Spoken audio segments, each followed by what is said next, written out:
Like a moth to a flame, we are drawn to these great things in life. And we get closer and closer and closer to these great things. And eventually we'll place our hand into the flame and get burnt. And it is that point when we get burnt, whether we choose to keep going towards the flame or whether we choose to decide that maybe this bright light that offers so much isn't what we need in life. It is what we want so much, and the core of our being desires this flame. We desire this greatness. But it's just going to keep burning us, and we'll forever be going into the flame and getting burnt until we decide, I've been burnt before, I'm not going to get burnt again. And I remember thinking about this, and I thought back to a YouTuber, Pewdiepie, Felix Kjellberg, and I remember he was at the peak of his success. He was, if anyone, people who were around on YouTube at that time, he was making videos every single day for 10 years. He was at the top. Like he'd gone places that no one even looked at. He was beyond everyone. It was ridiculous. He was beyond everyone by a huge amount. He was the first to 100 million subscribers by a long shot. And he was making videos every single day for 10 years, getting billions of views, earning millions and millions of pounds. And he was in that flame. And all this is just my perception. You know, if he was ever to speak on these things, he might disagree. But I could see a man that was in the flame. And I remember at one point he was uploading these daily vlogs, and you could see his life seemed like it was kind of falling apart.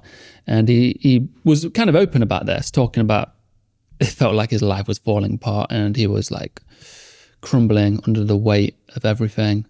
And that this flame, this greatness that had been pursuing his whole life, this dream that he held, you know, from being this kid in his room with a dream of being a big YouTuber with loads of subscribers.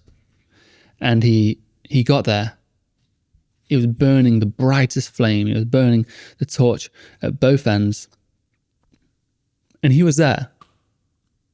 And then he uploads this video about him getting robbed, titled Thoughts on Getting Robbed. And I haven't watched this for a while, but I remember this video had a profound impact on me. So I'll play the video and I'll explain a few things. And then I'll give you my thoughts on the guy that Pewdiepie, Felix, became after he decided that this flame is just killing me.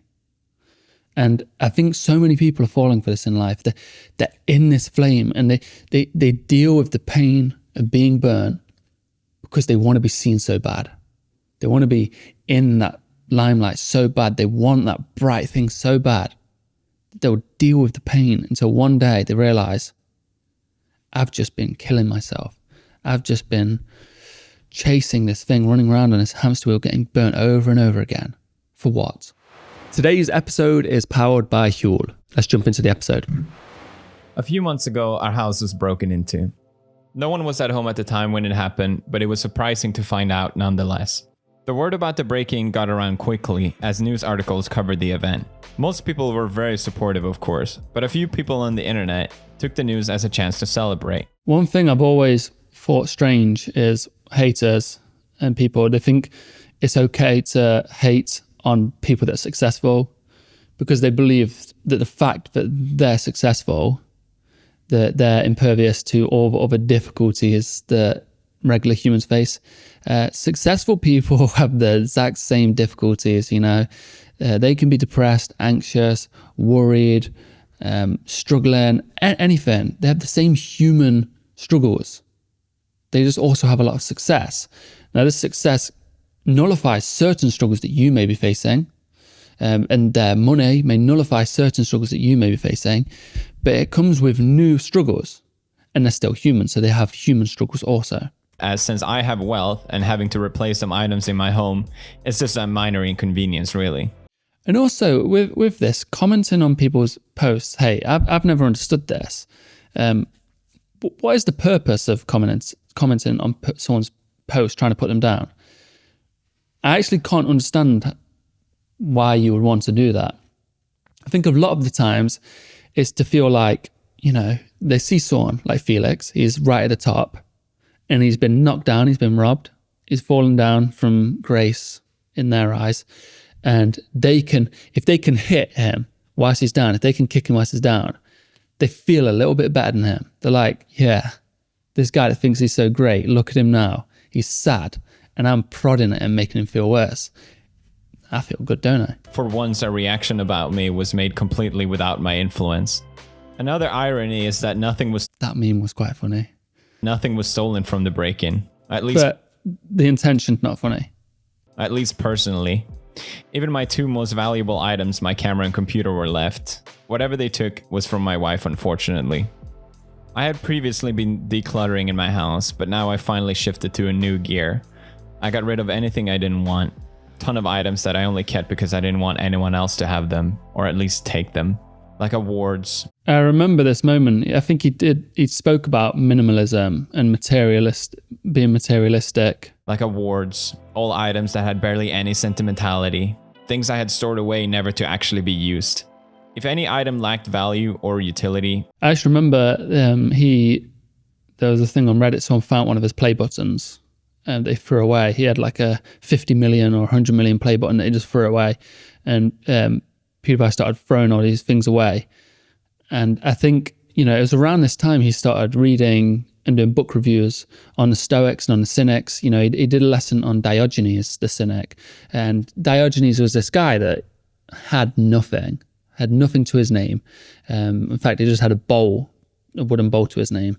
And he carried this around with him because he could drink water out of it, eat food out of it. And he actually discarded it. He threw it away when he's seen a small child cupping water with his hands. And he said, "Fool that I am, carrying superfluous baggage around."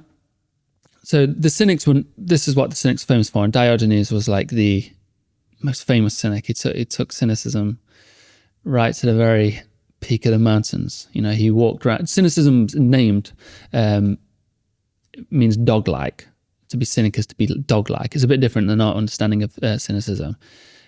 So he took this literal. He would walk around naked. He would pee on the streets. He would do things in public. He lived in a barrel naked, and he had nothing to his name. But there's a story about Alexander the Great meeting him, and Alexander the Great said, "Diogenes, if there's anything I can give you anything." Because Alexander the Great was super rich and super powerful, and Diogenes said, "Move out of the way of the sunlight." Because you see, the wise people understood that Diogenes was wealthier than Alexander the Great, because there is nothing outside of Diogenes' desire. Whereas Alexander the Great, with everything he had, still desired more. So he still felt like he lacked something. Diogenes didn't lack anything. If any item lacked value or utility, I sold, donated, or just got rid of it. At this same time, I was reading about Diogenes, the ancient Greek philosopher, who only lived with one item in his possession, which was a wooden bowl.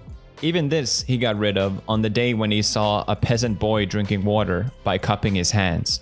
He tossed the bowl away and said, "Fool that I am, to have been carrying this superfluous baggage all this time." Another interesting story about Diogenes is, I can't remember who, he's at the river and he's washing his cabbages, because he's going to eat these cabbages, and he's washing them. And a famous philosopher comes along and says, "Diogenes, if you just accepted the king's hand, then you wouldn't be washing these cabbages. You would have people to wash cabbages for you." And Diogenes replied, "If you was washing cabbages, you wouldn't have accepted the king's hand." Now, what he meant by this is, because this philosopher was trying to say to Diogenes, "You're not free, you're controlled. You have to wash cabbages just to eat them." But Diogenes is saying, "No, you're not free. Because the king would offer his hand to Diogenes and famous philosophers because he wanted them around, he wanted to learn from them. But you had to live within the king's rules. So the king would give you money and shelter and food and respect, but you had to live by his standards. You had to appease the king. So Diogenes is saying to him, you're less free than me. I might be washing cabbages here, but because you accepted the king's hand, you've got to please him. You've got to do his little things. Like, you've got to follow him around and teach him. I don't have to do anything. I'm just here washing cabbages. There are many stories about Diogenes. Some seem too great to be true, but I'm glad to know he at least lived. You can find him on old paintings which depicts him living in a barrel, tub, or most commonly, a large urn. If you know about Diogenes, you most likely already know of his famous encounter with Alexander the Great. Alexander had heard about Diogenes' philosophy and was personally intrigued by him. So one day... Something to note about Diogenes, of course, Diogenes is a Cynic. Stoicism actually started out from Cynicism. So Zeno, the founder, the first person he studied under was Crates, the Cynic. So he studied a long time under Crates, and then he started Stoicism. So there's many similarities. He sought out Diogenes, who was relaxing on a field in the morning sun. Alexander asked Diogenes if there's any favor he could do for him, he would do it. Diogenes then replied, yes, by moving away, since you're covering the sun. Alexander declared shortly after, if I wasn't Alexander, then I wish to be Diogenes. Diogenes replied, if I wasn't Diogenes, I too would be Diogenes, as the story goes. This is such a perfect example of two extremes meeting each other. I think the fact that Alexander, the world lord who had reached more status, wealth, and power than anyone in his time could have ever dreamed of, still felt humbled by Diogenes. I was reading a quote on the screen, I pissed on a man who called me a dog. Why was he surprised? There's many quotes attributed to Diogenes like this. Most of them are made up. And there's many stories attributed to him about him, how he died. Some interesting stories. I'll see if he says these stories. If he doesn't, I might explain some. Coming to this conclusion, he must have realized that the things we value actually carries little satisfaction on its own. And all the things Alexander had that others wanted meant nothing to Diogenes. In my own experience, what little notoriety and wealth I have is still far greater than anything I could have dreamed of. But the experience itself feels like it can be compared to an itchy part of your body that is too far away to reach. You want to scratch it to see what it would feel like to get rid of it. The fantasy and the idea is always there of the pleasure and satisfaction it could give you. Until you finally manage to reach for it, the sensation fades quickly and you're left the same. Diogenes had nothing, Alexander had everything, but only one of them were truly free. The things you own end up owning you. In this society, we think that attaining more, getting more success, more belongings, more money, all these things, more likes, more followers, we believe that more means that we become more and we become more fulfilled. By filling our life with things, we think we fulfill ourselves. It's quite the opposite. The more things you have, the more you try to fill your life with things, the more you show yourself that you feel empty, because you need these material things to give you fulfillment, when happiness is an inside job. Diogenes defined and was considered one of the founders of Cynicism. This word doesn't have the same meaning then as today. Cynic meant dog or dog-like, which was likely said to ridicule Diogenes and his strange behaviors. He, however, took this name on himself because he actually praised the dog and its virtues, despite it being used as an insult. Diogenes didn't recognize society, and by doing so, he considered himself above it. They didn't recognize society, and this actually led to some quite interesting things. Like, I believe it was Crates and Hipparchia, who was this Stoic. She was a Stoic. She was seen as an equal to Crates at the time. I believe she was royalty, and then she had this fascination with Crates and wanted to work with him, study with him, and then they got married in a strange marriage. But, you know, at that time, women weren't seen as equals, and the Cynics were like, who cares what society's saying? We're doing our own thing. He therefore didn't believe in shame and would do almost anything a dog would do in public. he would be seen shitting on the street. If people insulted him, he would respond by urinating on them. He would be seen masturbating in public. The list goes on. A dog lives at ease. They don't think about the past or the future. They live only according to nature, just like Diogenes. Despite his obscene actions, Diogenes was still a philosopher. But unlike many of his peers, he didn't recognize metaphysical ideas, since to him they are a waste of time and a distraction from the moment. Diogenes even had many famous encounters with one of my favorite philosophers, Plato. These stories are also really great. He would, for example, shit himself during Plato's lectures just to distract the lesson. I know we're talking about Diogenes right now. I'm not saying be like Diogenes. Some of his ideas were good. I actually wrote about some of his ideas and stories in my book because I think we can learn from them. And certainly Felix has been learning from them, or he did learn from them. But my favorite story is during one of Plato's lectures, he was discussing the metaphysical idea of forms. Plato said that all things have a pure essence. Each thing has a form that defines their true being. Diogenes, who didn't like metaphysical ideas, challenged Plato and pointed towards a cup on a table. "What about this cup?" he said. "Is there an eternal, perfect cup somewhere?" Plato responded, "Yes. In fact, a cup can take many different forms, but there is a perfect form of cupness that resides inside your head." Then he supposedly insulted Diogenes on his simple-minded take of his complex ideas. Diogenes then responded, "What about the emptiness inside the cup? Is there a perfect form of emptiness that exists as well?" Plato paused for a moment to think, but before he got to answer, Diogenes pointed to Plato's head and said, "I think you'll find it's in here, where the emptiness resides." Finally, about Diogenes' death. There isn't much confirmed about this either. Some people say he got poisoned by eating raw meat. Just to explain, I'm going to explain how all this led to what I believe Felix, who was the most famous YouTuber, he took YouTube to another level. He was like the first YouTuber to be all over TV. He was sensationalized, all over the news, always. Every word he said was like looked under a microscope and criticized everything. And I believe his life was falling apart. He was probably not in a good place, even though he had all this success.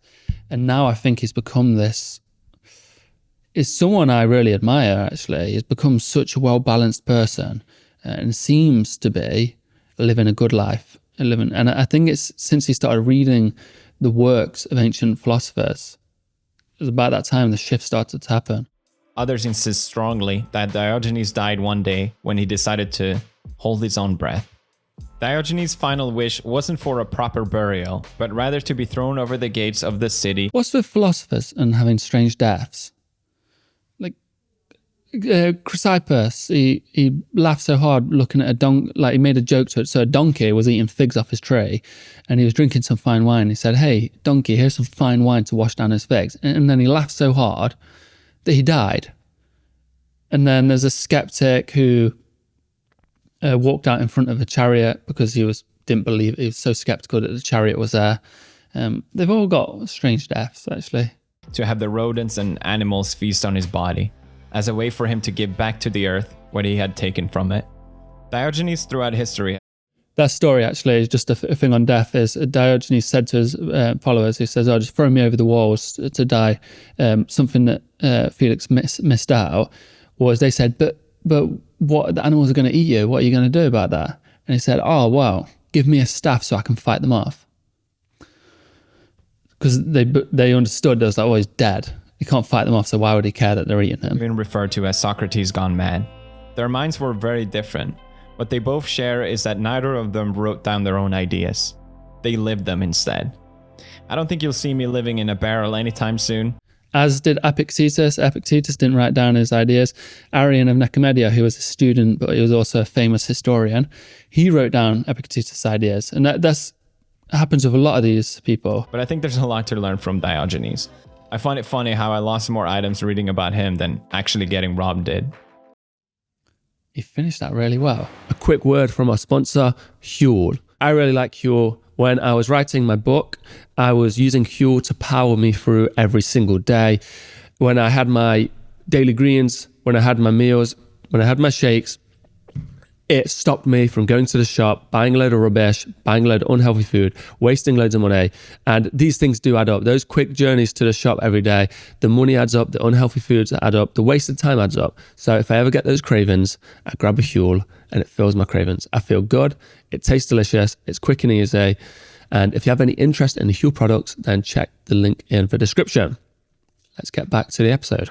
So this is the thing I noticed. You've got this guy, this YouTuber, super famous. He has, in the eyes of everyone else, you know, at one point, I don't know if it still is, number one desired job was a YouTuber when you asked kids.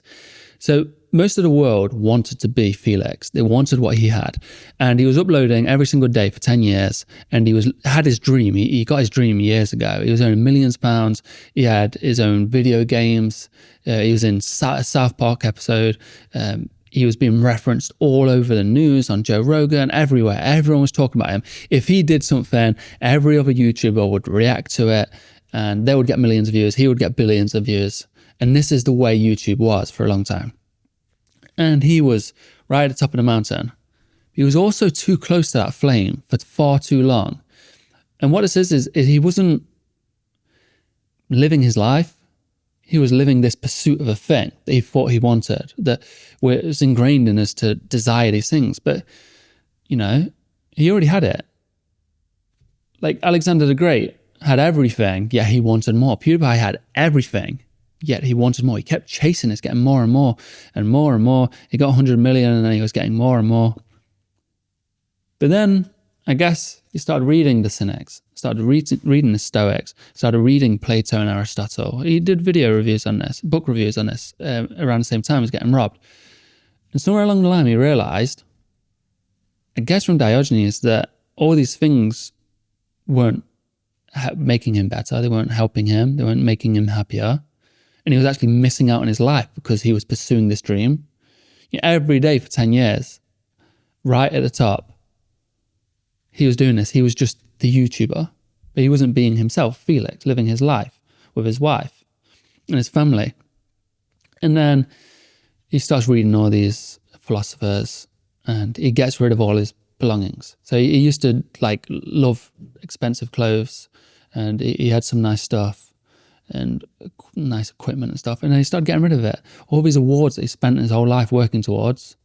I remember like him getting 100k subscribers was like the biggest thing to him. And then he gets 100 million and he throws it all away.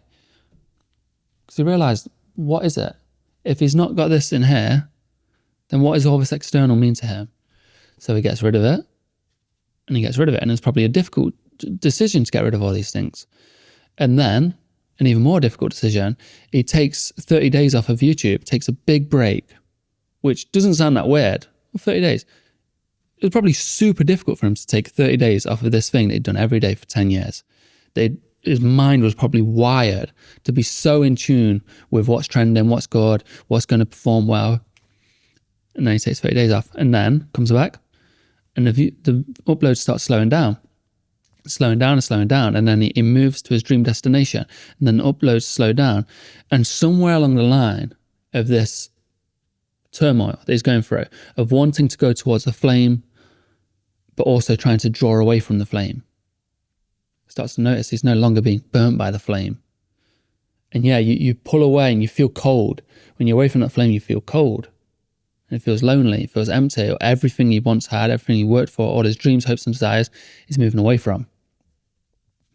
But then you start to walk out into the real world. You start to feel the warmth of life that's always there. It's always consistent. And now, when I see this guy, I admire him. I see the things he posts, which is way less frequent and way more authentic and real. And he seems to be more balanced, seems to be happier. So what was the cost of happiness? What was the cost of balance? What was the cost of freedom and tranquility? It was giving up all these externals, giving up control of the things you do not control. That is what Stoicism is all about. And, you know, it's about giving up control of these externals, understanding what's important, knowing what is good. That's important. That is Stoicism. And that's what I teach. But the hard part is actually implementing them into your life, listening to these things. And I'm working on that. And people I'm teaching are working on that. It's a journey. As you see with Felix, that video, I believe, was uploaded like 4 years ago. And somewhere between those 4 years and now, you start to see this shift happening and transforming and stepping and growing and improving and changing, because the universe is change. And he becomes this person that he wanted to be, his true self that he's been desiring to let out, the bird that's been locked in the cage for so long. And that's what we're working towards, tranquility and freedom. Flourishing, we want to flourish. But it's hard. So here you see a person that actually implemented these things. And it wasn't just Stoicism. He read a lot of Socrates and Plato and obviously had his own adaptations in life. But this is philosophy in action. And the bit you always miss when you see people, when I give you these lessons where I'm like, I went from being anxious, scared, lost, feeling like the world was against me, to being confident and happy, having direction. The bit you miss is the cold, confusing parts in between, where you think, I need to go back towards that flame that was comfortable. I understood that. And you want to go back to it, but your mind is telling you, no, that's wrong. I keep getting burnt. I need to go this way. But the further that way you go, you start to feel colder and colder and darker and darker. But then one day, along the journey of trusting the path, you see a light. You see a glimmer of hope. You feel some warmth. And you go closer and closer to it. And eventually you start to feel weightless. Like all these things, these externals that really don't matter, the things that held you down, the opinions, the desires, everything that you had about all these externals that don't matter, they weighed you down. They start to fall off you and you start to feel free. And of course, you get to the other end and life is bliss. But it's not. It's still got challenges, still got difficulties, still got ups and downs. It's just so much more freeing, so much more tranquil, so much more balanced and happy. So if you're stuck in that flame, trust the process. Trust that you can work towards a balanced life, towards happiness and a good life. Hope you have a wonderful day and thank you for listening.